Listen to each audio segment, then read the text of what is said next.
I'll just go and check. Is this thing on? I think we're live on the intraweb, Dave. I hope so. Are you in my YouTube channel by any chance, Dave? No? Yes, go in there. Now, have a quick look. And we're live. Hey! Right, welcome one and all. This is Dave and Al's, don't know what you want to call it, Christmas Ramble. Whatever, that's as good a name as any. How's it going? Chinwag, I think, is what you came to, sir. What was that? I think you said Christmas chinwag. Chinwag? Did I call it that? Maybe that. Is that an English phrase? Is it a chinwag? I think it is. Yeah, of course, anyone under our age is probably they just made that one up. So, how the hell are you? How are you in this fine Christmas Eve? How's the weather down there, by the way? Do you know what?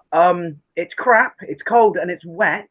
But if you work nights like me, that's what we like to call good sleeping weather.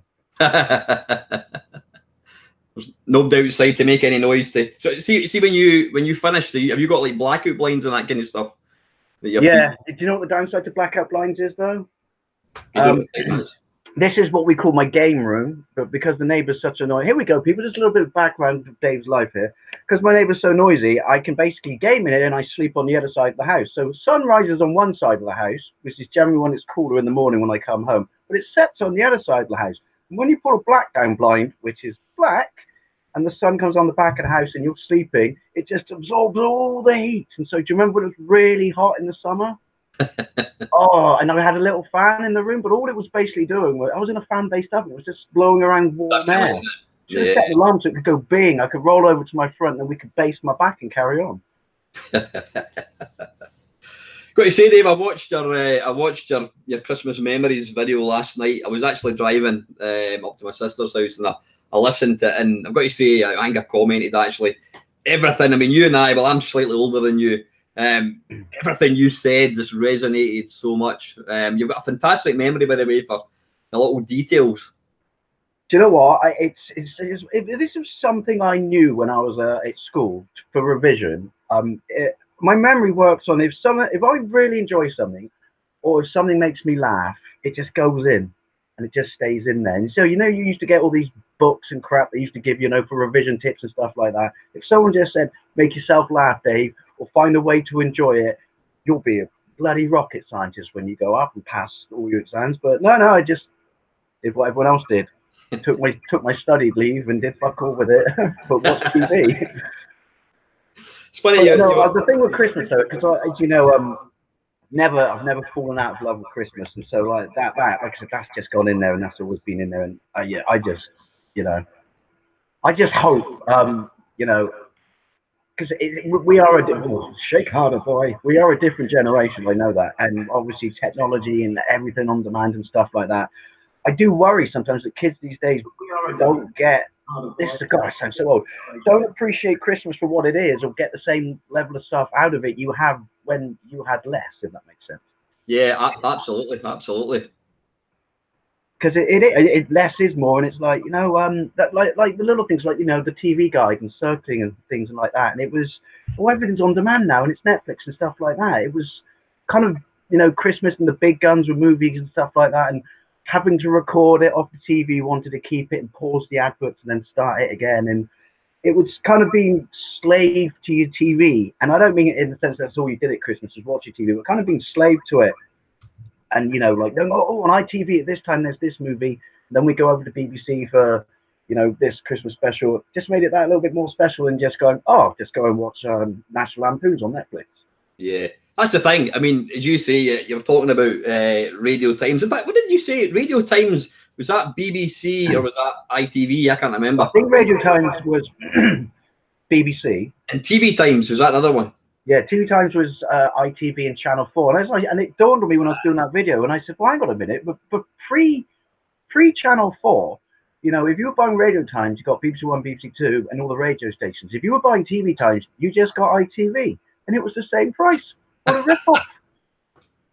Got one TV channel. It should have been half price. And then they got combined at some point. I think, yeah, they did.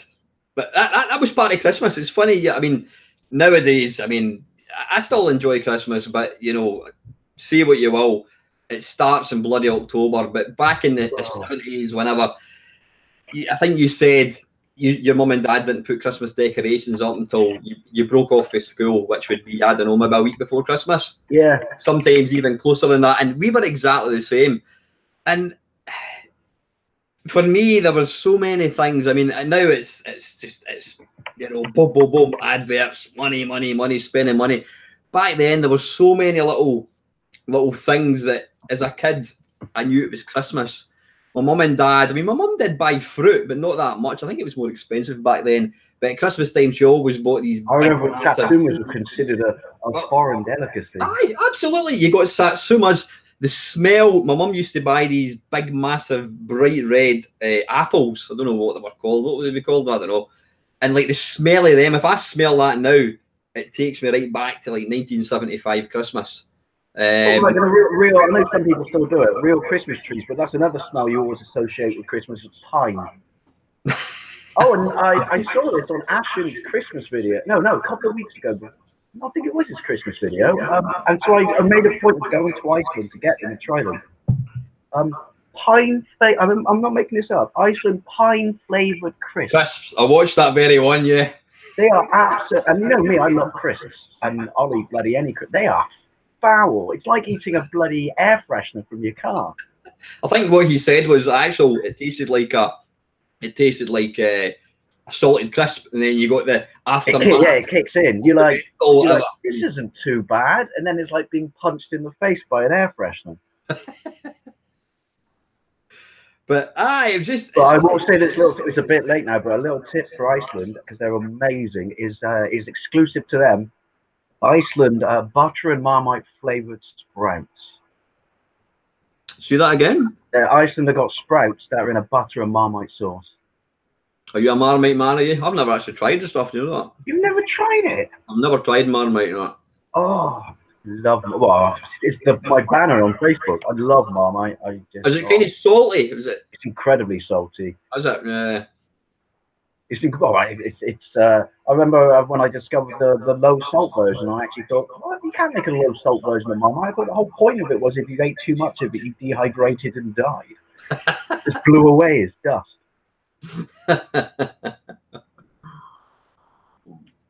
Excuse me, hang on. Oh, dearie me. Anyway, yeah, you all set for tonight, mate? I've been set since November. When you get a 20% day at work, it kind of gives you a kick up the ass, if you know what I mean, because like, well, that makes Christmas cheaper, and so yeah, I've been set since November. I had to wrap 2 presents. That's it. That I've had since November. I just put off wrapping them because they're awkward, as in points and stuff sticking out. And yeah, I'm good. Try wrapping one of these lint bloody bunnies. I was wrapping one for a wee baby next door, and I can put my hand right through it with sellotape. So see, that's when you buy those silver bags. I'm pretty sure that's what it's made for. Just buy those funny little bags that you pop it in. You know, you used to get the big ones for wine. Now they make them for everything. And then just staple up the top. So are you off right through, mate? When are you back to work? I'm back to work next Saturday and Sunday, but I'm off New Year's Eve. I've always worked New Year's Eve because I get like 25 quid an hour. But that's all right, yeah. I just thought they said, you know what, now bollocks, I'm having New Year's Eve off for a change. I don't even like New Year's. I don't see this point of saying, hey, what the things we're going to do, and it's like, no, it goes out the window 2 days later. Yeah. So but I just thought, no, I'll have an extra paid day off because I just get paid normal time if I don't work it. But I thought, yeah, screw it. I'm having it off. So that was the one good thing about them changing my hours, where they shafted me and gave me the weekend. They did actually give me 5 days off for Christmas. So I was actually kind of like, I was actually saying to people at work, and they went, you thought I was screwed over. I'm not working Boxing Day, bitches. So, is New Year a big thing down there? It used to be a huge thing in Scotland. Know what? Yeah, it is. I mean, well, what's it you guys call it? It's got Hogmanay. That's it, yeah. Hogmanay, yeah. Anyway, we lived in different countries. It's yeah, I don't know. I guess it is towards a certain age group. It's all about in the, because I live actually just out technically. I'm not downtown Bristol, I'm out in the sticks, so kind of local pubs. I think people just go out for they'll be full. People just go out for a drink, and then there's just the countdown's no bigger. But I mean, if you go downtown, it's sort of everyone getting absolutely bladdered. And I mean, I used to do that when I was a kid, but as an adult now. I look at that and just think, oh, I don't want to go downtown. There'll be pools of vomit everywhere, rowdiness. You won't be able to get in a pub. If you do get in a pub, getting to the bar will be like rugby. And if you do get to the bar, you're still going to wait 15 minutes for a drink. It's like, oh, no. I'll just have a nice cup of cocoa and stay home. Wee cup of tea. I think, I mean, in Scotland, again, it's the same with Christmas. My kind of happy memories of Hogmanay. Was a kid, not my mum and dad, my granny and my granda was a hospital porter in a hospital in Edinburgh, and part of the job, he had a house, he had this big bloody massive house, and as a sort of 5-year-old kid, me and my two sisters, my mum and dad used to go through to this big house, and it was the only time as a kid I got to stay up to midnight. This was like magical, brilliant, looked forward to it. I think when you're really young as a kid, you had no appreciation for what actually midnight was, if that makes sense. Your memory of it was stuff like, I'll turn into a pumpkin if it's Cinderella, or Hammer House, a horror movie, bad stuff happens, there'll be creepy stuff around the house. But you didn't really have, so it wasn't like a big deal. It was then you get there when you're a kid for the first time, you're like, oh, it's midnight. Wow, staying over to the next day was quite mental. But yeah, I always remember I had my jammies on, my pajamas, and then at midnight people would come in, they'd chat the door, and they literally would bring bits of coal and they'd bring a bottle, and that was the only time that people really had a drink. Now people get bloody smashed every day of the week, you know what I mean? So it's not a thing at all now. I mean, there's the big massive Hogmanay party in Edinburgh. I've never been to that because I've always had my daughter the last 15 years. The problem is you can get through there, but I can try to get back tonight, but you can't get a taxi for love nor money. Oh, you can, when it's stuff like New Year's Eve though, even if you book in advance, you could just hear every taxi driver in every city centre of the country just going, oh, you live in the sticks? That'll be £35, please, sir. Per minute. For a 10-minute, with no traffic, 35 quid for a technical 10-minute car journey. We're in the wrong career. We should be taxi drivers. Absolutely. But nah, I must admit, New Year, I think most people are the same now. I mean, I think it's a youth thing, isn't it, basically? Again, I don't want to paint us as, massively older, but it is. Like you said, though, but I think as a kid, it's like, oh, that's a good drinking time, because everything was, that's what you do. But if anyone's out there and you're young, please correct us. Maybe you don't do these things on New Year's Eve. But yeah, when I was a kid, and then the popular consensus was, it's New Year's, I've got to pull a bird and I've got to get bladdered. And then there was that whole pressure thing because of pulling a bird. You never pulled a bird, I mean, the thing is, when I was a teenager, you quite literally, you could buy you've probably seen the sketch with Billy Connolly. In Scotland, you could get a carry out in a bag, and you would see a light on, you would knock on the door, and you'd just tell them that you knew Dave, and you would get into this party. You didn't know anybody, Yeah. You try that now, you'd get bloody arrested. You know what I mean? Yeah. Oh, back in the days when you used to leave your front door unlocked. Whereas now the only time you leave your front door unlocked is because you forgot to lock it, and a bad day ensues shortly afterwards. Yeah, I must admit, I've been pretty bad. Obviously, I'm now living myself, and a couple of times I've gone out for the whole day and come back, and the fucking back door's unlocked, you know what I mean?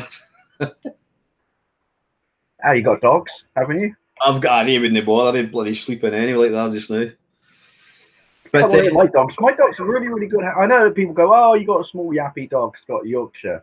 They're brilliant house dogs, though. They're brilliant house dogs. The only problem is, they go mental, make loads of noise and stuff, which is basically enough to put someone off.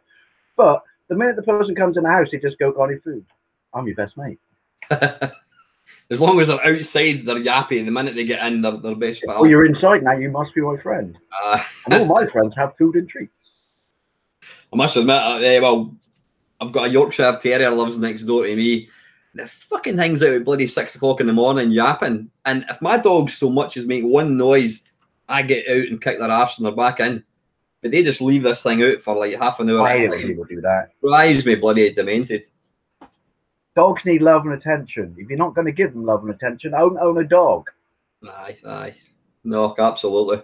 Own a cat. They hate you. It's funny talking about drinking. I mean, obviously I'm young, free, well, maybe not young. I'm single, and so I've been kind of going out with my mate a few times. Oh, I'll need to go out to the pub. Fucking, there's nobody goes to pubs anymore. I mean, 20 years ago, you went to the pub and they were like jumping, and it's a local Weatherspoons, I should say. And honestly, you know, they're real. I'm talking about a Saturday night, a Friday night. They're so quiet. Do you know what killed pubs? And I don't smoke. I quit 12 years ago. So your reward for quitting smoking is you get to take the moral high ground in every argument ever with a smoker. But what killed pubs, at least in my neck of the woods, was the smoking ban, which I still think, couldn't you have done it the other way around, which is give the smokers a crappy little room with a big fat extractor van, you know, with yellow nicotine stained walls and a separate door so it doesn't encroach upon the rest of the pub. And then they can still smoke, but you're in the nice, clean smelling part. No, it's got to be an outright ban. And everyone said, but we're not saying we want, you know, to like, you know, not get rid of smoking, but let them have an area that's inside. And no, we've got to get rid of it. It won't, it's typical government, isn't it? It won't do a thing. And it killed the pub business overnight. That's actually a point. I never really thought about that, to be honest with you. And obviously the other thing is supermarket cheap booze. That whole mentality, which was a New Year's thing as well when I was a kid, but then it wasn't so cheap then. But it was like, right, I've only got £15 to take out with me, so we'll go and get some tinnies from the offie and get a little bit under the doorstep before we go out. It makes fine economic sense. And then it just meant that a couple of pints into you being out on New Year's, you were absolutely shit canned already. And then the taxi drivers wouldn't take you home.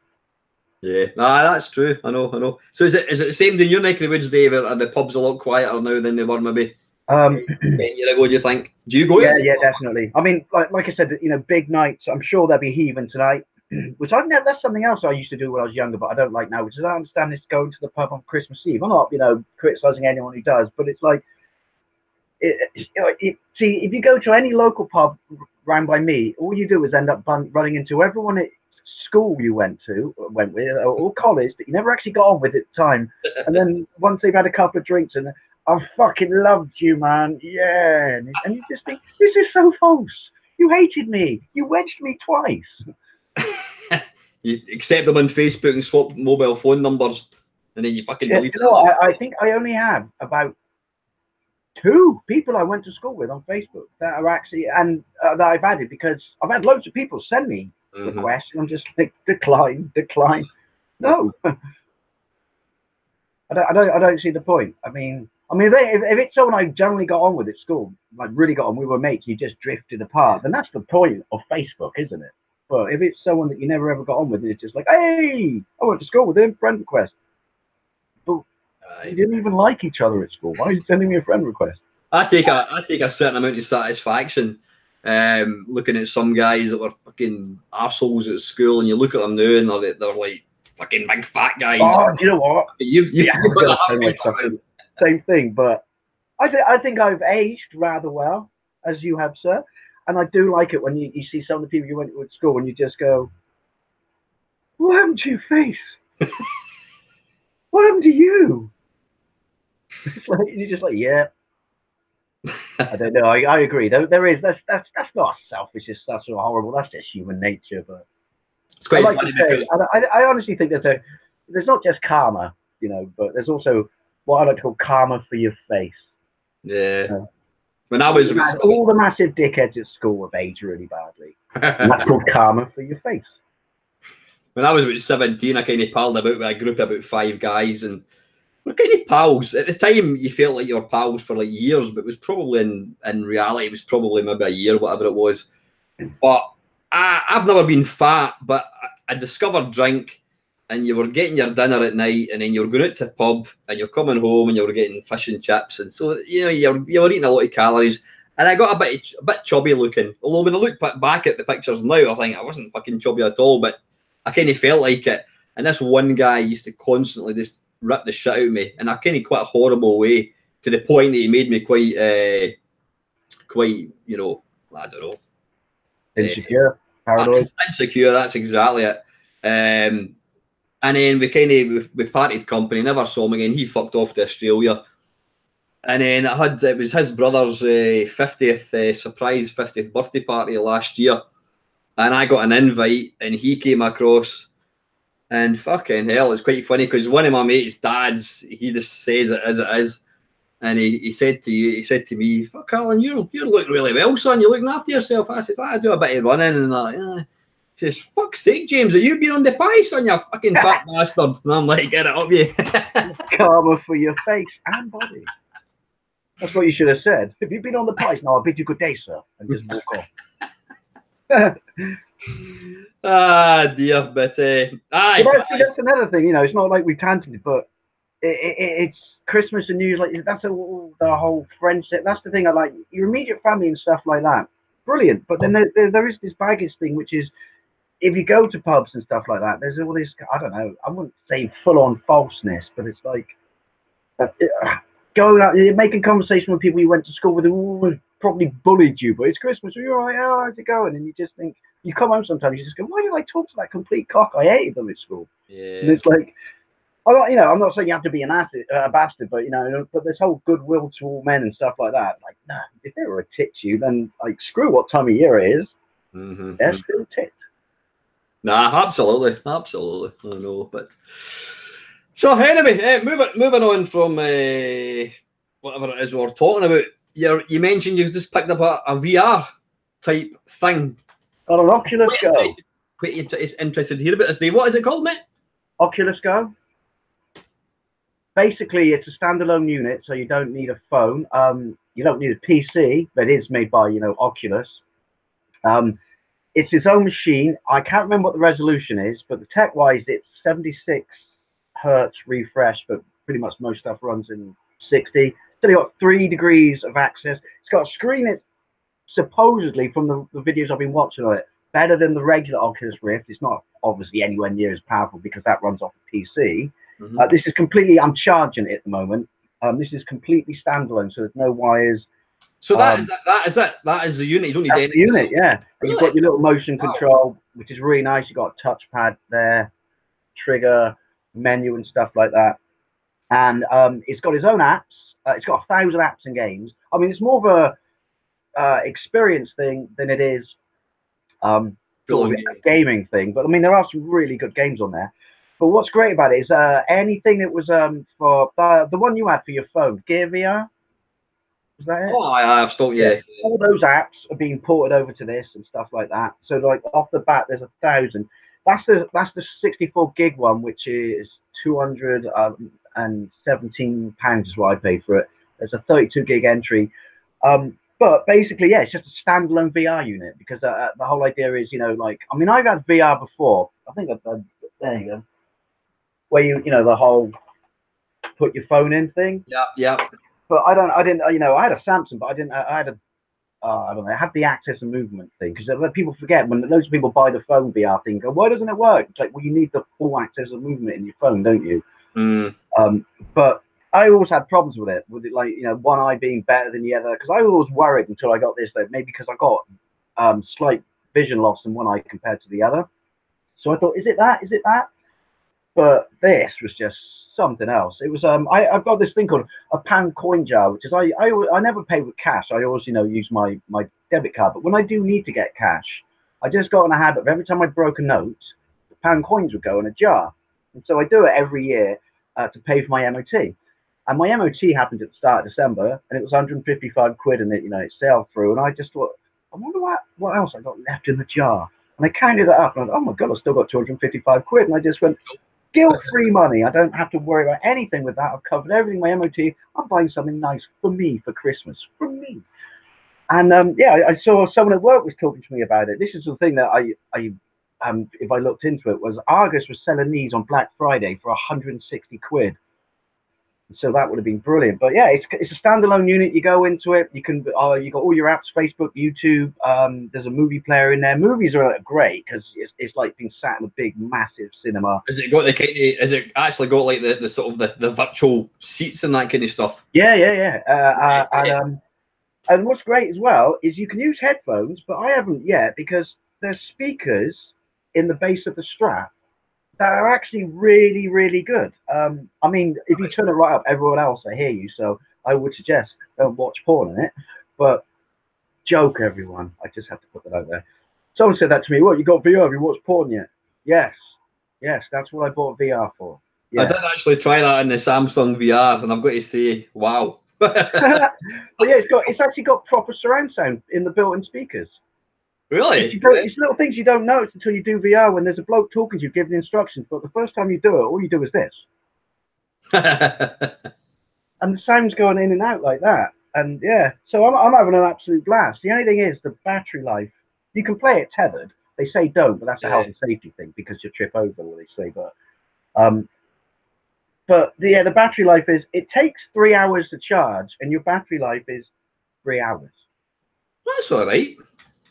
Is that good? Is it? I don't know. I mean, that's all right. I mean, I suppose when you think about it, the size of because I'm guessing pretty much the whole front is the screen.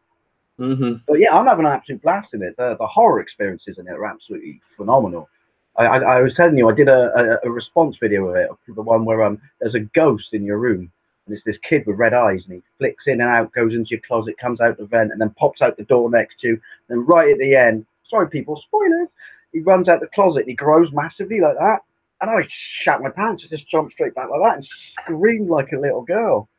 The space game in it, because when I said it's more experience than games, there are games in it, and the space one where you've got full movement with this, when you're flying through space and shooting stuff, absolutely, I think it's called End Game. Absolutely phenomenal. The only thing I will say which gets dangerous is you set your debit card up on it, and then you give it a pin, and then when you go to the shop, all you have to do to buy it is click a pin number, and you got to remember to yourself, which is because first time I had proper VR, which is don't get carried away, Dave, because you just sit and just go, oh, it's only $4.99, it's only $5.99, so your brain doesn't make the connection that it's that expensive, so therefore you think I can buy more. It's not an Xbox game. And so you're like, yeah, you might need to bite back on that one a little bit and wait till the statement comes, because it's that virtual spending money thing, isn't it? You can see when people talk about their kids with these in-game app purchases, stuff like that, because you're not physically handing over money. It could get quite expensive quite quickly. But I would say to anyone, I'm going to do an overview video of it and my experiences probably in the new year, but I would say to anyone who because someone at work said, oh, why don't you just get like we were talking earlier on, why don't you just get an Oculus Rift? I don't want to drop $2,000 on a gaming PC. I don't want one, but this is just like bite-sized or diet VR, and it's like, no, it's a lot more than that. And to be fair, that's because someone else said, why don't you get a PlayStation 4 and that? And I said, well, I mean, I know they're cheap now, but I own an Xbox. I don't, and I've got, retro game. I've got enough systems. I don't have the room to buy a PlayStation 4 because, ignoring excuses and stuff like that, I can get most of the stuff I want on my Xbox. I don't really justify it. And what do I want that from VR? No, this. I would say that this is a really good solution for someone who wants to jump into VR for the first time, and it's way better than it is on a phone. And also, if someone sends you a text message or calls you, you don't have to go, oh shit, kunk, and answer. So yeah, I'm really, really impressed with it. Yeah, the problem with the phone, I mean, I've got to say the phone was really, really impressive, but it used to overheat, so you couldn't use it for any more than about half an hour. It would just get too warm. What's because it's enclosed, I guess. It must be, aye. What's this kind of the storage? Has it got a kind of SSD hard drive or something? No, it hasn't. There's a new one coming out in the new year, which is going to be twice the price, more powerful, and have you can put SD cards in it, but it's almost like the Oculus Drift, I think. Stop naming these things after bloody cars, people. But no, this has just got 64 internal. But then most of the games are really, really small. So, like I said, I'm super happy with it. It's like why I came back from work this morning at 4:30, and then I ended up going to bed at 10 because I was lost in the land of VR.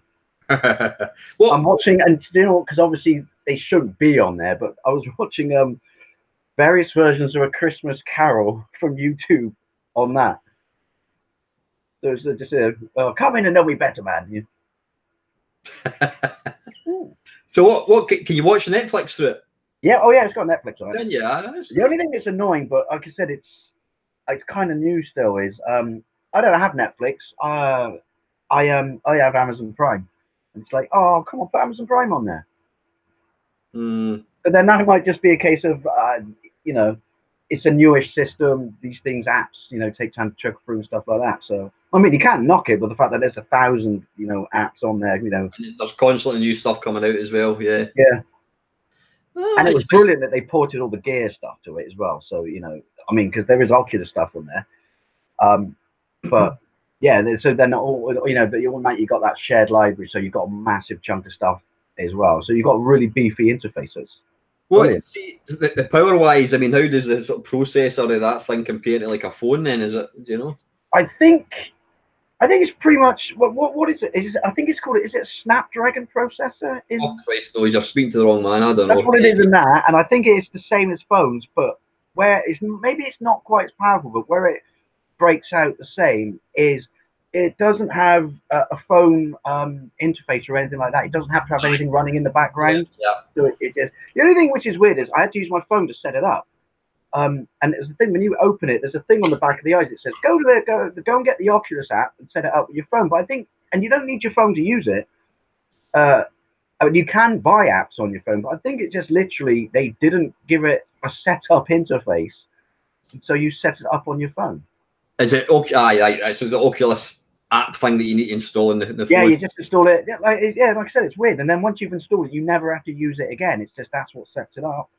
Download the software, put your Wi-Fi into the phone, and so like I said, someone said to me, well, not someone, I was watching a video, and it was I think it was just easier for them to create a setup guide on your phone. Which works, like I said. Once you've set it up on your phone, I mean, you can buy apps on it, but once you set it up on your, I've not used it since I've set it up, and I've had it for a week. Once you set it up on your phone, that's it. That's download. Do you use the little handheld thing to move the cursor or something? Yeah. It's this is really, really good. I mean, it looks like a Wiimote, but yeah, it's got like a touchpad there, which clicks as well. Trigger. Hold that down, that's your menu, and then you have to center there because it does have drift every now and then. I don't know what, excuse me, windy box. I don't know what it's like on the Samsung phones, but every now and then it does slightly. And you do find yourself, you take your headset off, and you're suddenly like, oh, that's weird. I was staring at the shelf just now. But yeah, and it's motion control. Recognize obviously it's not going to be like full on amazing motion control, but and this sounds silly, but how cool is that? But what gives you a free battery out of the box these days? Duracell, no less. Bloody hell. So, You've kind of piqued my interest in it, Dave. I might have to. I've kind of been. I would say, like I said, the best thing is though, no, I don't know what it's like on PlayStation VR. Like I said, you know, I'm not getting to like, you know, system format wars or anything like that. I have no doubt that's a better system and stuff like that. But once you've charged it, nothing tethered whatsoever. So it actually tells you during games and experiences, we recommend that you stand up for this one. And I will recommend this, in the Face Your Fears, which is all the scary horror stuff, which are experiences, not games. As someone who's not a massive fan of flying, even though I've flown hundreds of times because it was my job once, not being a pilot, obviously, because I would have a full Oculus Rift if I was a pilot, the one when you're on the plane and it's got like gremlins coming in, and they rip wings off and stuff, and the stewardess gets sucked out, and you look at behind you like that. I remember doing that one last night and just remember thinking, yeah, not a massive fan of flying. Maybe I should have done that one, because that one actually started making my heart beat and stuff like that. But that might be a flying thing. But it is. I honestly really, you know, they're not paying me. I'm not trying to flog these, but I really do recommend it for anyone who wants to properly try VR, but doesn't want to go the phone route, doesn't want to obviously buy gaming PC. I would say casual, you know. People want to casually VR, but then having said that, I've caned the crap out of this since I had it, and so it's like, I would say it's that casual, but yeah, good entry level above a phone. I'm just looking at the comments. Chris Novabug sort of mentioned he reckons VR's like 3D TV. It's a bit of a fad. What's your impression of that then, Dave? Do you think it's I don't know. I think it's going to be one of those things which is there'll always be a group of people for it, because I've always wanted it, because when I was growing up, it was this thing you saw in movies and stuff, and like Tomorrow's World goes, this is the future. And do you remember those really basic VR arcade machines that were considered state of the art in the early 90s? Was that the big ones you put the big plastic? Yeah, but headset you thing looked on? around, but it was like, and the refresh rate was terrible and stuff like that. But it's always been something that we just went, because you never thought you'd ever have it in your home. And as close as I got to it when I was a kid was like 3D glasses for your Master System. But yeah, so there'll always be, I think there'll always be a niche market, well, slightly more than niche, and people want it. But I think it's kind of, I don't know, how else is what you were exposed to as a kid, if that makes sense. You know, like movie stuff like that and tech. But I don't think it'll ever fully take it. I don't think there'll be a point where gaming is literally, you don't even stare at a screen anymore. It's all fully immersive, because obviously some people, vision problems, motion sickness and stuff, you know, that's not going to happen. But I think there'll always be a corner of the market for it. I don't think it's one of those things where it will drop off completely, but it's not going to fully take over. Because that's the other thing, which is, which I will say to people, because you don't know if you suffer from it, try it on a phone first, even with a cardboard headset, because some people just cannot get on with it and just suffer horrendous motion sickness. And some people it just doesn't work with their eyes. Mm-hmm. But yeah, I think it's slightly less of a gimmick than 3D TV. I think there's a market for it, but yeah, I don't think it'll fully take off. See, the thing for me, I mean, I go to the pictures. My mate, I don't go to the pictures all that often. My mate will say to me, "Oh, the new Star Wars film is coming out. Well, you want to go to see it in 3D?" I've probably seen, I don't know, maybe 20 films in 3D.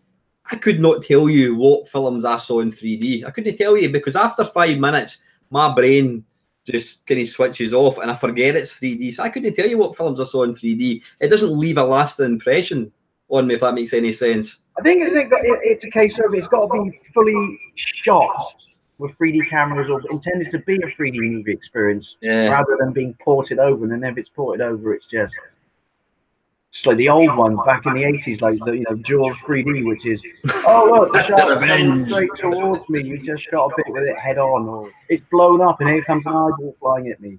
But if the whole thing's shot properly in it, but then having said that, I think I've only seen like 5 films, and 2 of those were at theme parks. Yeah, I've got to say that the most impressive 3D that I've seen, quite, you know, no surprisingly, I was lucky enough to go to Florida, Orlando, Florida in 2014.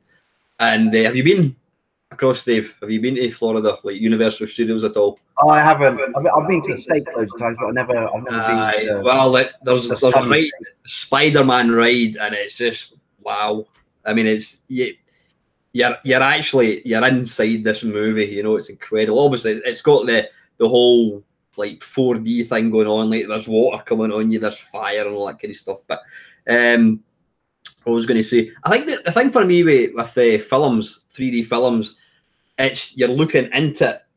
Whereas the difference between that and VR, you're actually looking about and there's things going on. You can look down at your legs. Whereas films, you're just looking. Yeah, you know, it's not 3D. Yeah, amazing 3D effects or whatever, but essentially it's still just you're looking at a block in front of you. Aye. It's almost like parallax scrolling type kind of effect. It's not this, you know, it's not the same. The most impressive things I find with some of the adverts where you get like wee birds or butterflies and they're actually kind of right in front of your face, but you never really seem to get that in films. I think the most impressive film I saw that was in 3D was one of the first ones, if not the first one, and it was oh bloody hell, what was it called? The one with the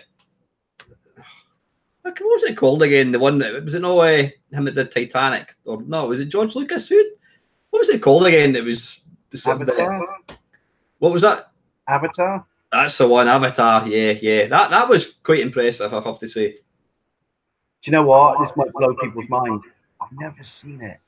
You know, it's not bad. I quite enjoyed it. I even got it for Christmas a few years ago, the extended cut with like 5 discs on Blu-ray, and I hope they're not watching this. And never got around to watching it, and then 2 months later it was a bit short, so traded it in. I don't know. See, I've got this really stupid thing where I will cut my nose off to spite my face, but the more people tell me you have to do this or you have to watch this stuff like that, my brain just goes, oh. Aye. It might be the most amazing thing in the world. I might be missing out, but yeah, like if people say you've got to do this, my brain just goes, no. People say to me, "You've got to go and what do you mean you've never watched Blade Runner? You've got to watch it. What do you mean you've never seen the Godfather films? Have you never watched Blade Runner? Have you never watched Blade Runner? I've never watched Blade Runner. Yeah. No, see, now I am going to turn into one of those people. You need to watch Blade Runner. Is it good? Is it worthwhile watching? Yeah, it's one of those cases of it tanked, absolutely tanked back in the day. I think people couldn't get on board with him not being Han Solo or Indiana Jones. It was kind of wedged between two franchises. And well, I can't tell you why they couldn't accept his character because it's major spoilers. But it's phenomenal and it still looks amazing. And the best thing is, in the new year, it will be 2019. So we'll be in Blade Runner from 1982. So we're all going to get flying cars. I'll need to watch it. I've got no excuse. I've got plenty of time over the whole. Yeah, like I said, I just contradicted myself because the whole more people tell me stuff. But I think it's probably because that was a movie we taped off TV at Christmas. When my parents taped off TV for me at Christmas. That was a funny thing about Christmas was your parents would take stuff off TV for you because they were big Christmas movies, and it's like, oh my God, BBC One is showing this, and it was completely inappropriate for your age. But it's a Christmas movie. We have to tape it. We don't know when it's going to be on again. And so most of the stuff I shouldn't have watched age-wise was stuff that was taped off the TV at Christmas in the 80s. Stuff like Blade Runner, Alien. I think I watched Alien when I was 11. And then, and the one that, this wasn't a Christmas movie, but the movie everyone shouldn't have watched when they were too young and then terrified them and their parents probably, like, why do we let them watch that? Two of them would be, one would be American Werewolf in London, and the other one would be the original Nightmare on Elm Street. But yeah, inappropriate movies at Christmas was, that's another Christmas thing when I was a kid. More horror movies at Christmas when I was a kid than Halloween, because it's simply because, like we were saying, that was a big thing back then before satellite TV, which is BBC One and ITV facing off with each other, which is what movies can we get? Yeah. That's the thing we miss, the big movie. Back then there was no such thing as, well, certainly when I was a kid, there was no such thing as video recorders. So, a film came out, Jaws came out in the cinema, and you had to wait like 6 years for it. And it was like, you looked at the TV times, Jaws was on Christmas Eve, and you planned your life around these two films or whatever, it was a big thing. It was something I kind of missed, though, like that whole... Because then it became a social event, and you watch it with your family or your friends. Absolutely. Whereas I would say this now, I think Netflix and Amazon Prime are very much just an individual thing. Which, you could argue to some degree, and I'd say that, TV is the be-all and end-all of entertainment. But, to me, it's more fun as a social experience, sat on the couch with your mates, which was something which was all these Christmas movies when, years ago. And like I said, a perfect example with my headset, like that was amazing social stuff. What did I do this morning when I came home from work? I watched Christmas movies sat by myself in a virtual reality cinema.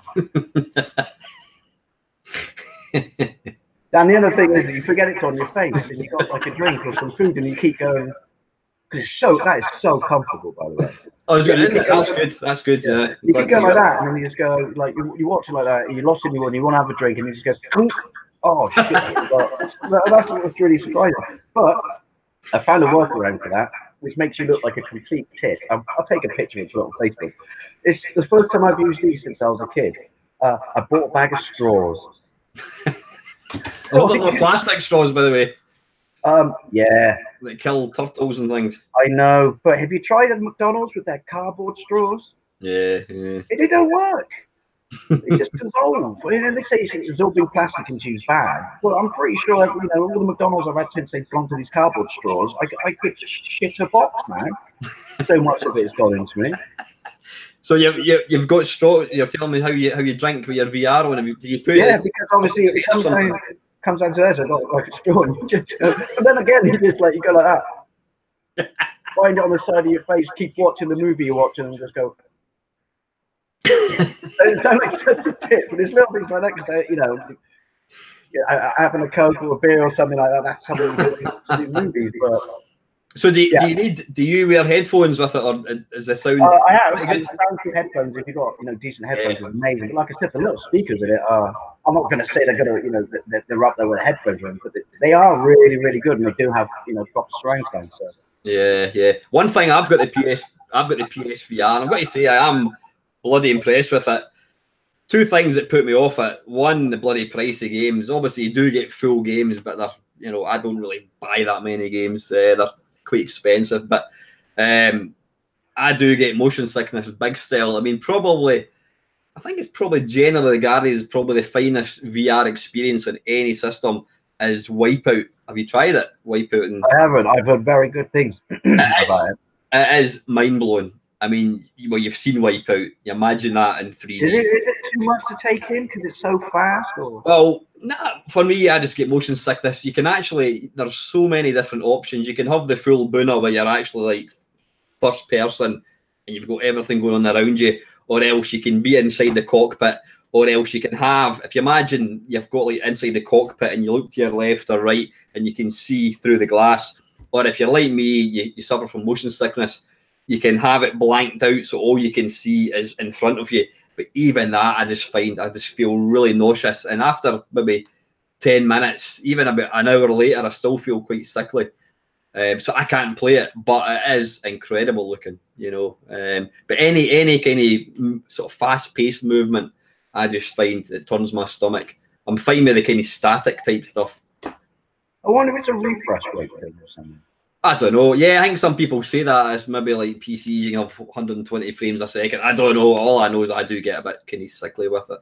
But the one thing I don't like about the PSVR is it's got like an elastic band thing, which obviously you pull the thing back, you slot it over your face, and then it kind of snaps on the back of your head, and it's really tight. And I find after about half an hour, it's quite uncomfortable. You take it off, you've got this big kind of stuff around your face. Yeah, I mean, it is, it is mind blowing. I mean, and you play something like Resident Evil 7, and I'm just too scared. I'm a big girl's blouse with it. I mean, it's fuck off. It's just too damn scary playing these things. I have heard that. I mean, well, like I said, I've just done the face your fear ones of this, and I'm not even scared of spiders, but the one when your room fills up with spiders is fucking terrifying. Wait a minute, there's one that I played on the Samsung VR, and I think you get to pick like scorpion experience, snake experience. I think that's the one, yeah. Is you're in a kind of not a bunker, what do you call it? Basement. Yep. Oh, and they're walking along the pipes. Yeah, that's the one. Aye, that can just get to fuck, honestly. Well, I think it does come when it says face your fears. I think it does come down to what you're scared of, because there's one where you get buried alive. But you're having dinner with this woman, and she breaks you the wall. Yeah, but I was just like this. Those bricks look really nice. Yeah. I think I'll go back to a little kid ghost of a spiders one, because it's just like I'm just here. You're building a wall in front of me, and I'm not really claustrophobic. So because I was claustrophobic, I wouldn't be able to do it, would I? So it's just like, oh great. Well, that's £3 in my life I'm never getting back. but the plain one, terrifying. The ghost one, the clown one, fucking hell. That one was the little clown running around. Oh, yeah. I think that's probably because the Poltergeist movie scared the piss out of me when I was a kid. But might have to. I might have to take. We're going over my brother's for Christmas dinner tomorrow. I might have to irresponsibly take it over and see what kids think. Here you go. You like clowns, don't you?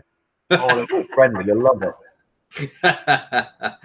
I think the big thing, going back to what Chris was saying about is a kind of a gimmick. I mean, I don't think VR.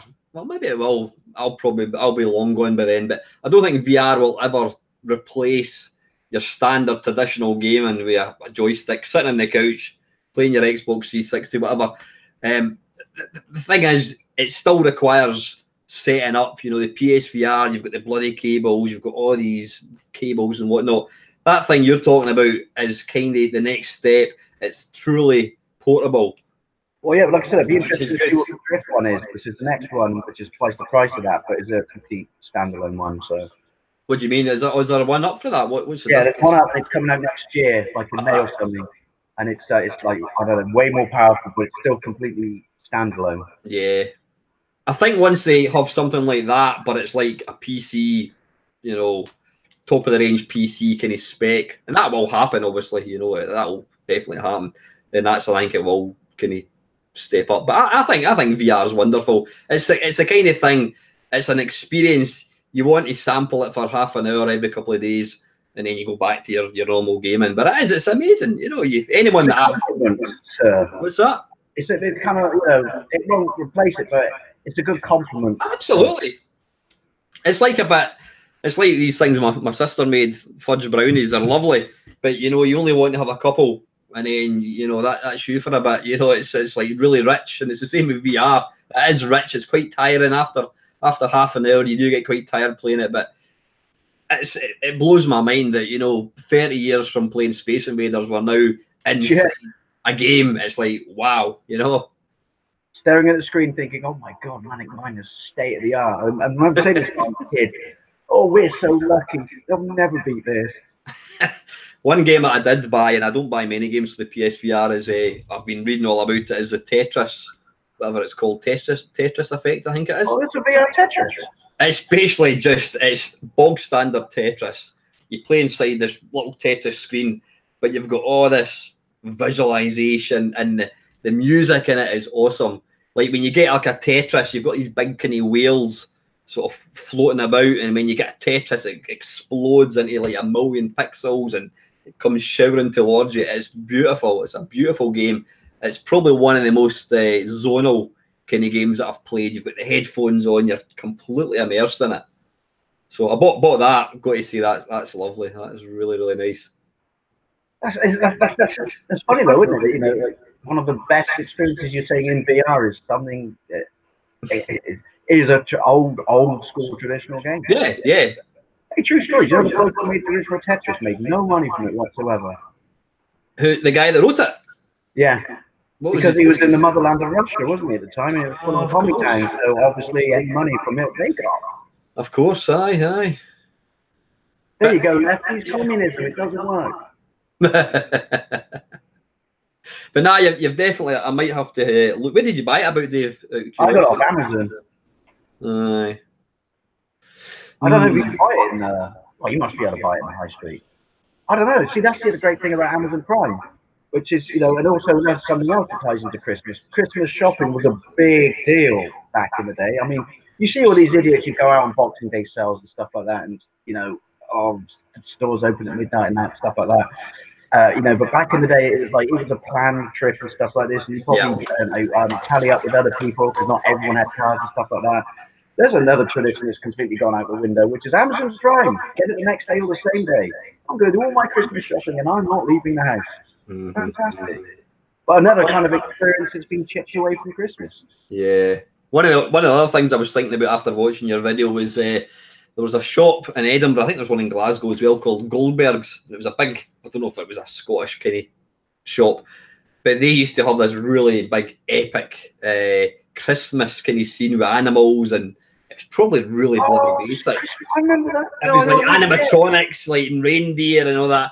And part of the Christmas thing, my mum and dad used to take me and my two sisters to see the Goldberg's display. You know.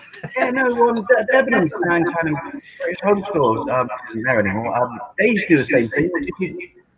You'd have all your departments going up, you know, up the escalators, and each store would have a different display. You'd have like nativity, a snow scene. Yeah, it was. I mean, they did it to get people into the store, I guess, on the assumption that they would spend money. But I honestly don't think it was like now, which is everything was focused around making money. I think it was, it's Christmas, we have to have a scene. That's what we do. Yeah, I completely forgot about that. Department stores and crimbo scenes. Yeah, as you say, yeah. I mean, as a kid, the big. I mean, I wasn't hard done by as a kid, but my mum and dad didn't have a lot of money. They both worked hard, and the only time I really did get, you know, toys that I wanted was birthdays and Christmases. You know, you got the your mum got my mum got the K's catalogue. It used to arrive. It was always the autumn winter one that used to arrive. I don't know where it'd be, sort of maybe August time, and you just turn right to the back and I want that, and I maybe got two the toys sort of thing. But you had them all. That's something I think kids, you know, these days Well, no, what it was like when the only way you got to eye up your presents was the back eight of the catalogue or the adverts between the cartoons and stuff. But it was great, and I always do remember warm, fuzzy feelings for the Toys R Us Christmas adverts. If you watch on YouTube now, are terrible because if you think about it, Jeffrey is stocking the store on Christmas Eve night with slave child labor.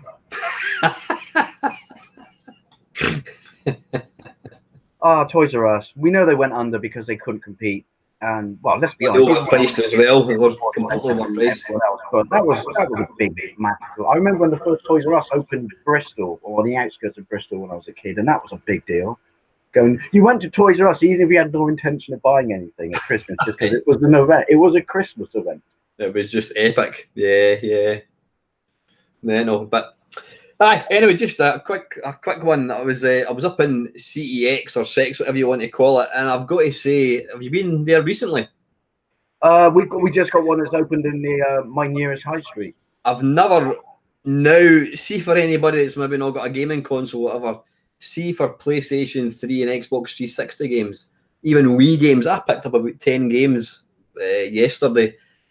You're getting games for. I mean, what did I pick up? We've got Resident Evil 4 for the Wii for £1.50.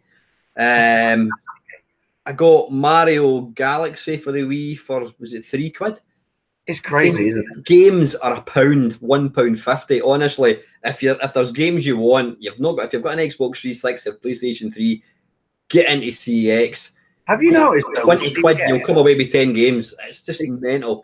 Home their staff, I swear, because every CEX you have to go into, you have the 4 generic types. You have edgy hipster who's wearing sunglasses inside. You have the goth girl. You have the emo person, and then there's always one regular person who always looks ever so slightly uncomfortable with the people standing around him. And they play absolutely god-awful music that none of them like, but they think it makes them look like, yeah, look at me, look at what I'm listening to. And you just think you're playing shit that you don't even like because you think you're making a statement. No, I bid you good day, sir. If you work for CEX, I'm sorry, but I stand by my statement. There are 4 types of people that work in every CEX. You're absolutely right. They roll you off a conveyor belt. But it's honestly, from Terminator 2, where they clip failed Arnie's and they bang out the 4 variants for CEX and then ship them all around the country. But honestly, guys, now is the time if you want to fill up your back catalogue with 360 games. I mean, I even picked up. What did I get? I picked up a couple of Xbox games for like £2 as well. You know what I mean? It's just CEX is alright. It's their it's the hardware they sell that they just completely. Yeah. Oh, it's ridiculous. Mm-hmm. Have you ever taken anything back to, like, swapped anything or traded? No. Do you know what? I'd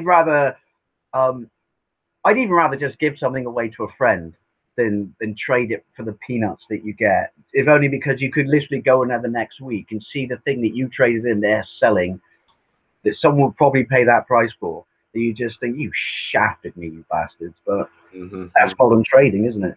Yeah, no, I know. I sold a bloody spoiled. Is that a word?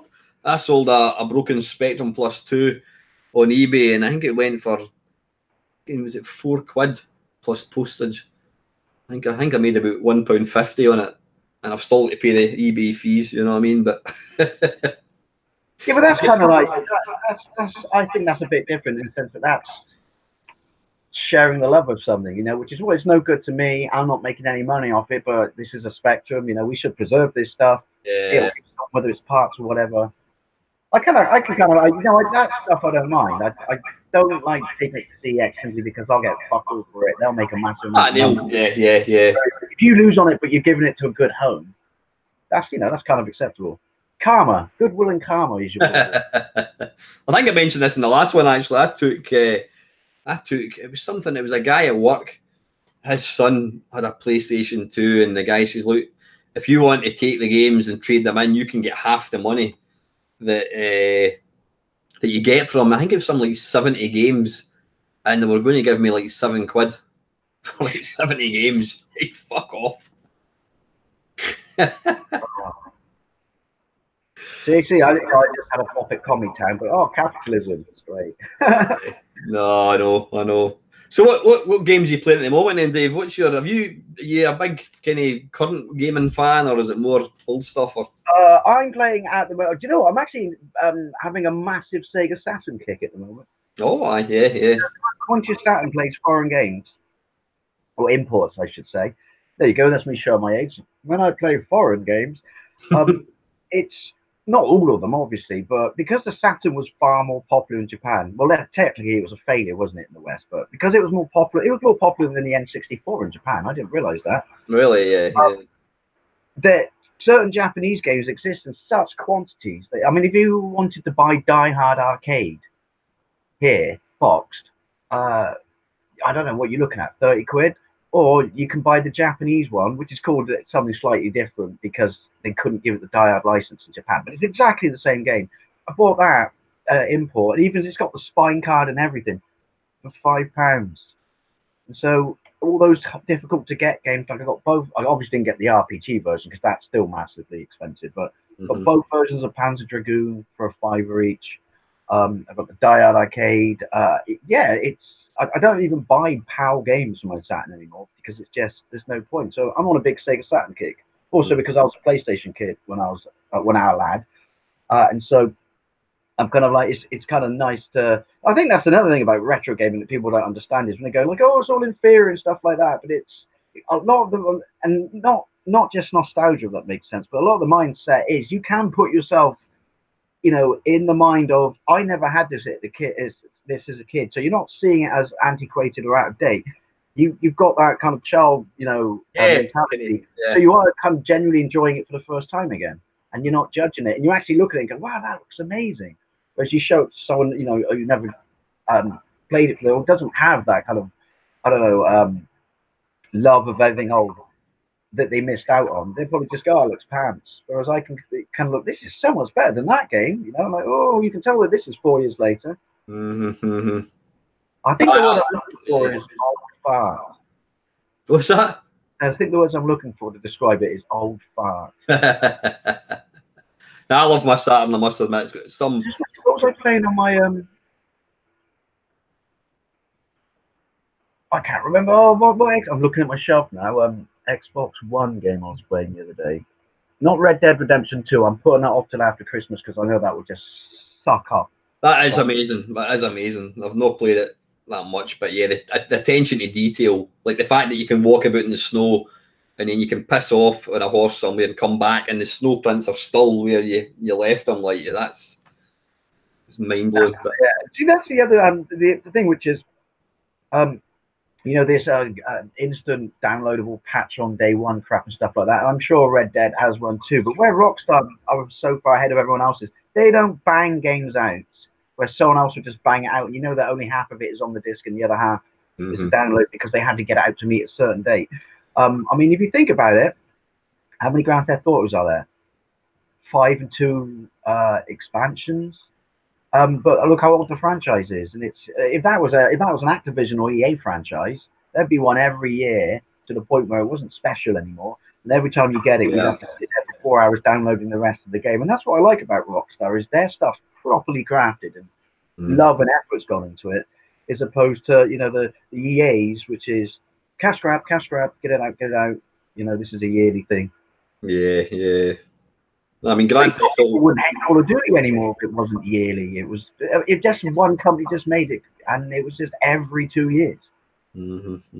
What's this? I've been reading a lot about. I mean, I don't really pay much attention to modern games on the interweb, but Fallout 76 or something. What? It's getting a lot of bad flack. Was this a kind of patch or something, or is that? It's a completely broken, bug-ridden, online-only game that was released. And is it full price? Yeah. Oh, it's super cheap now. And I'm sure it'll be amazing at one point, but I don't buy online games only. And more people do that. It's like, no, if you keep doing it and they make money off it, you'll wake up one day in a world when everything is online only. And then it'll be too late to piss and moan. But yeah, it's completely broken, bug-ridden and everything like that. Glitches. Just tight. Watch Angry Joe's video about it. He describes it best. But then there's the other side of it, which is the debacle of the super, what they call the super editions you pay like 200 quid on or whatever, where you got the helmet from the game, and you were supposed to get like the hodl from the game, but it's like a proper duffel bag. And then when people got this and they paid that much money for it, they didn't. They got a really cheap plasticky bag. And then Bathusta, is it? They released a statement saying, yeah, we couldn't source enough of the proper material, stuff like that. Well, their first response was, yeah, we're fully aware of that. Sorry, tough. It was basically that. Or they said, we're fully aware that people who bought this, this holder bottle itself, bought this special edition, that they might be disappointed. If you show us your original receipt or whatever and go to this website, we'll give you so much money of in-game credits, which in the real money form is £5. But yeah, everything about it, the game's broken and fucked to pieces. The special edition, the bag they promised you didn't get. You just got this really cheap plastic version of it. It's supposed to be like a proper old school duffel bag like in the game. But the other thing they got caught with their pants down was all the people they flew out to the original release of it or something. Or like, I don't know if they were like when they take YouTube celebrities out to it, they will give them one of those special packs, like, hey, thanks for showing up, here's your goodie bag, and they all got a proper duffel bag in it. So the fact that they said we couldn't source enough of the material was bollocks. Yeah. So they shafted everyone who did the top grain special edition. You shafted if you bought the game because it's broken to fuck. I mean, we understand because of the size of the world that most Fallout games are a bit glitchy, but like I said, honest to God, it's funny. I mean, apparently I'm the only person I quite like watching Angry Joe, but he shows you all the glitches when he's playing it with his mates, with his head in the corner and stuff like that. But yeah, I mean, even if you're going to go the route of online only, but more so for online only because you're not getting a single player campaign, make sure you release the finished final product. Yeah. That's the thing, yeah. I mean, I think was it Guru Larry mentioned the game. I don't know what game it was, and it basically the disc had virtually nothing on it. As soon as you put the disc in, downloaded like 50 gigs worth of game or something. Tony Hawk Skater. Was that what it was? I think you're right. They had to get it out. I believe what he said was they had to get it out because the license ran out. They were going to lose the license literally the day after the release date. So it would stand then. So the disc only contained the tutorial. And so when you put it in, the patch was the full game. Jesus, yeah. The thing is, we've now reached a stage where you need the internet to be able to play video games. Yeah. Well, this is the first generation where, I mean, the 360 and the PlayStation 3, there'll be games on there that once the servers go down, which I'd imagine is not going to be far off, that will be broken. A bit, fucked, but still essentially playable if you persevere. But this generation is the first generation where there'll be a whole chunk of content that you own a disc off that when the servers are down is completely unplayable. Just lost. Is a coaster. Which is terrible, really. I think it's the only. I mean, I did a video on it a few days ago called, which is has the internet ruined modern gaming? Yeah, I watched that. And yeah, it's have we allowed it to happen to some degree? Yeah, but it's the only sort of thing where, I don't know, like what are your rights on it? You can buy something that's not complete and you have to download it. And I think I used the analogy in it, which is you don't buy a car and then the Ford salesman says, oh yeah, your headlights aren't going to work for 2 weeks. but why is this acceptable in gaming? Yeah, I think part of it, and I'm not being the devil's advocate. I mean, I totally agree with you. I think we're a different generation. My daughter's, she's 15-year-old. They accept that's what gaming is. It's all about downloadable stuff, patches, and all this kind of stuff. And I don't think, like, us as sort of purveyors or lovers of old-fashioned consoles, we can still play Spectrum games from 30 years on, and we automatically assume that we should be able to play an Xbox PS4 game. That's I'm talking nonsense. A PlayStation 4 game. I want to be able to play that PlayStation 4 game in 5 years' time. That may not be possible because the server's going down. I think for kids my daughter's age, I don't think they really give two shits about it, because gaming now, I don't think my daughter will ever. She'll look back at games like Fortnite and Overwatch and say, I used to enjoy playing these games, but she doesn't have any affiliation to the platform it's on, whereas you and I, Trashman, Spectrum, Drop Zone, Commodore 64, we've got the love, we've got the passion, we've got the memories of the platform. Now it's just gaming, and I think we will get to a stage whereby you buy a TV and it's, you know, the games just come from the big cloud somewhere and you just play them, you know.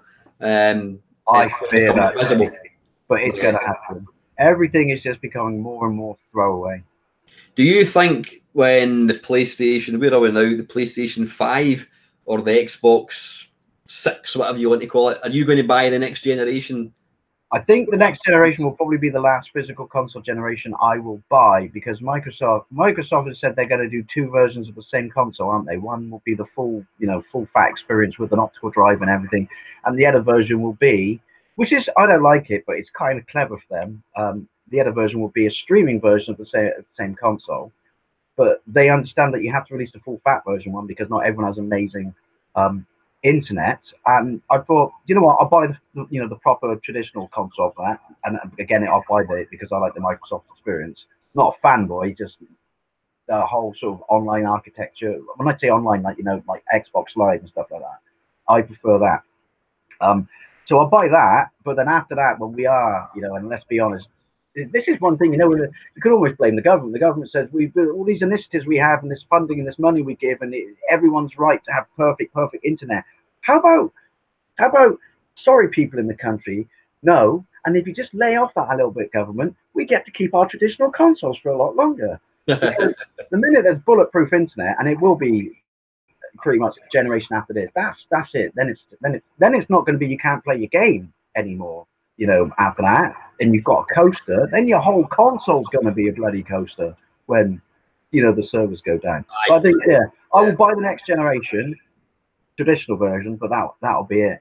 I mean, never say never, because you don't know exactly. I mean, you hear all these things and we all predict stuff and go full, you know, doom scenario, so you never know truly. But I think it's safe to say that realistically, after this next generation, everything's going to be a cloud streaming device. Mm-hmm. It's kind of stupid, because there's me saying, oh, I hate that, but everything on this is you download. You know, this is a completely digital device. So ignore everything I just said. I just completely contradicted myself. Mm-hmm. I mean, I've got the PlayStation 4. I've got PlayStation 4 Pro, whatever it's called. I've got the Xbox One, and I mean, I do play my PlayStation 4. I have to say. But I think to myself, am I going to get the next one? I mean, I've got a Switch as well, which my daughter plays quite a bit. Will I get the next PlayStation? I keep saying, nah, probably not, but I probably will. You know, I probably will get it, but I don't know. Have you got a Switch, Dave? No. I've got every single Nintendo console since the well, I was cool since the Super Famicom. You've got everyone up to that point. You've got your Wii U, obviously. Yeah, I still play my Wii U. I still think the Wii U is an absolutely fantastic console. I got Batman Arkham Asylum for £1.50 for that yesterday. That's an amazing version on it. Is it? Especially when you're doing the investigation bit and you're moving around the pad like that. Oh, right, okay. And it's got it's the Game of the Year edition, basically. Mm-hmm. But that's a fantastic, especially for that. That's another great thing. I mean, some of them are, you know, because it wasn't a popular console, I guess some games are really, really pricey. But then that's another one now that I've started playing massively more, because you go into places like CX. By the way, I only found this out a few weeks ago. It is pronounced sex. Look, we're pronounced sex, but it's got a C. Huh? See what? We're edgy. Like, fuck off. I know no one who calls it sex. And I'm pretty sure everyone knows it's called that, but refuse to call it that because that's a tits name. And that's another one. I'm filling in gaps in my back catalogue of the Wii U because they're so cheap in there. So, have you got Mario Kart 8? Yeah, that's phenomenal though. They're doing that for I think £4. Yeah. What was the one I bought in there the other day? Oh, Pokken Tournament, which is Pokemon combined with Tekken. What is it called? Weird, doesn't it? Yeah. What was it called? Sorry? What was it called?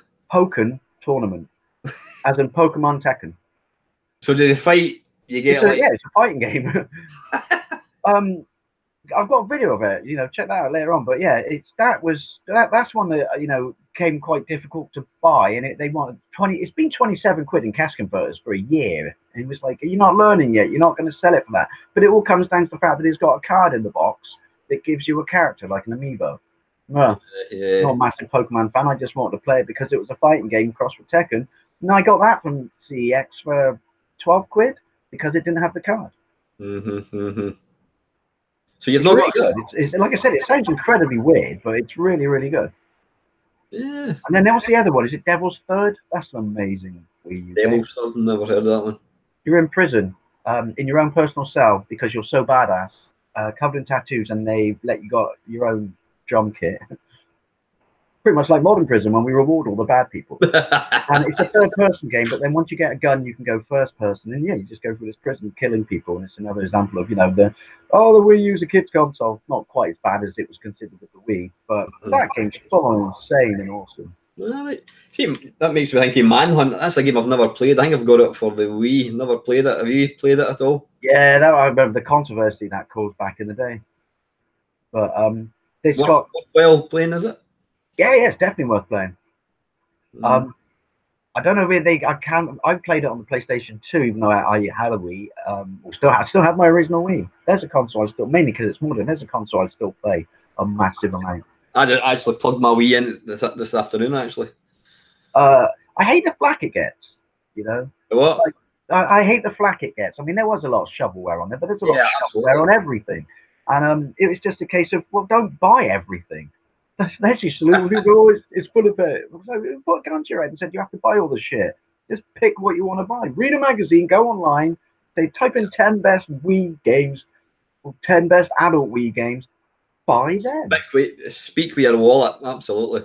Yeah, which is where we've kind of, I think we've, as the game community, modern gamers, I think traditional gamers like us have kind of maybe slowed the process of going digital only down a bit, never stopped it. But if more people voted with their wallet, then you would make a difference. Yeah. But to give into that inevitability, when people just say, "Oh, it's going to happen anyway. Fuck it, I want to play this." I'm like, no, nothing's going to happen. Like everything in modern game is completely based around the almighty dollar. So if you vote with your wallet, you will make a difference.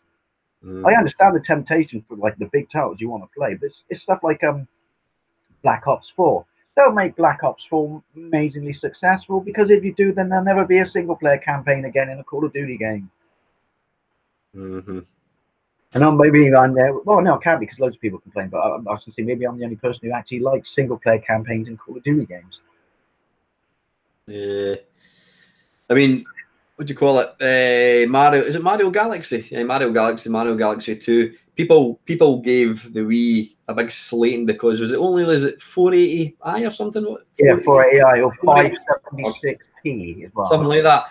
You put on Mario Galaxy and it looks, or to my mind, maybe to my age and eyes, it looks HD. And you use the proper cables with the 5 inputs. Yeah, the component which I've got, it looks incredible. Yeah, it looks amazing. It looks amazing. I don't know whether Nintendo had a secret kind of mode that they could unlock, because some of their games is just incredible. And another game I got for £2.50 because I had a pirate copy was Wii Sports Resort. That is a phenomenal game. Brilliant. I got that recently because I had it when it first came out and then sold it on. But once you get the motion, the first time round, I lost so much of my life trying to perfect a perfect round of archery. That was, and the sword fighting was really good as well. That is, yeah. You've got the one where you've got to, they cut it's you against you have two people playing. You've got to slice like the mangoes and that kind of stuff. Yeah, and then there's also a one-on-one one where you, like American Gladiator, at the top of something, isn't there? That's right. And then the cycle one as well is fantastic. Using nunchucks to kind of cycle, and you're going downhill and you're leaning into the curves. I think you've just talked me into firing that up later on. And then you've got the table tennis is awesome. Putting bloody top spin in the ball and all. That's amazing. There's another one where they used the Motion Plus to kind of make the game the first one should have been, but wasn't. But have you ever played Red Steel 2? No, I think I've got it. You've got Motion Plus, you've got to get that. It's a first-person shooting and sword fighting game, but unlike the first Red Steel, because it uses the Motion Plus, it's only Motion Plus. It works absolutely perfectly, and it's kind of like set in the Old West, but you're a samurai cowboy. And it's all cel-shaded, looks phenomenal. But yeah, it's shooting and sword fighting is absolutely fantastic. If you've got a Motion Plus, which you got, you have because you've got Wii Sports Resort. Get that, and I think you can pick that up for £1. Yeah. In fact, I feel downright pissed off that I paid 35 quid for it the first time round now. Even they're not light gun games, even stuff like, in fact, you did a video of House of the Dead 2 and 3, and they're oh yeah, there you go. That's another game I got import for the Saturn because the Japanese version is incredibly cheap, but the English version goes for like 50 quid. I got the House of the Dead for the Sega Saturn, and I didn't even know it was on the Saturn. I always thought it kicked in on the Dreamcast, but oh, it's amazing. But yeah, I didn't know that actually. It looks terrible, but no, I did House of the Dead 2 and 3. That was great because it was because they're obviously actual arcade ports. But that's the great thing about the Wii, which is a reason for people to buy it now. Which is if you haven't got a CRT, then light guns are a thing of the past. I mean, you can get the PlayStation Move and stuff like that. But the Wii is the best way because loads of the old school Sega games are on it and stuff like that. So, and then there's the new, I can't remember what it's called. New, it's probably about 10-year-old. There was a new House of the Dead. Oh, House of the Dead Overkill. Ah, that is pretty mental. That's amazing. That's a perfect example of when there's only kid games on there. I might play that tonight. Actually, that is brilliant. Got such a good sense of humour. And lots of potty words. What? Sorry. And lots of potty words. But that's something else as well. If you've got main running, it's a bit fickle to get main running on your Wii. But once you get main running, you can actually look. It's next to me. You can actually use this as a light gun in some of the main games. Oh, really? So I was playing. What's the on rails minecart game Sega made? It's a shooting game. I've got gameplay, but I can't remember what it's called. Minecart. Yeah, you're in like think Indiana Jones and the Temple of Doom. It's like that. Oh, right. But it's a shooting game, but that's the first time I realised, and I think I actually knocked the Wiimote, and I was going to play it with my GameCube pad. I knocked the Wiimote and noticed that the cursor moved. I went, "Oh, you're kidding me!" And I'm like, "Holy shit! I can play arcade light gun games with this." Really? Wow. So you play stuff like, how does it run things like Virtua Cop and that kind of thing? Is it? It won't run those. Like I said, the main on the Wii is really fickle. You've got to download a list of the games that work. The games that work, and there's loads of them, work really well. But it's not going to compete with like my modded Xbox and a PC. I mean, the main I've got my modded Xbox with is it called CoinUps 8? Oh yeah.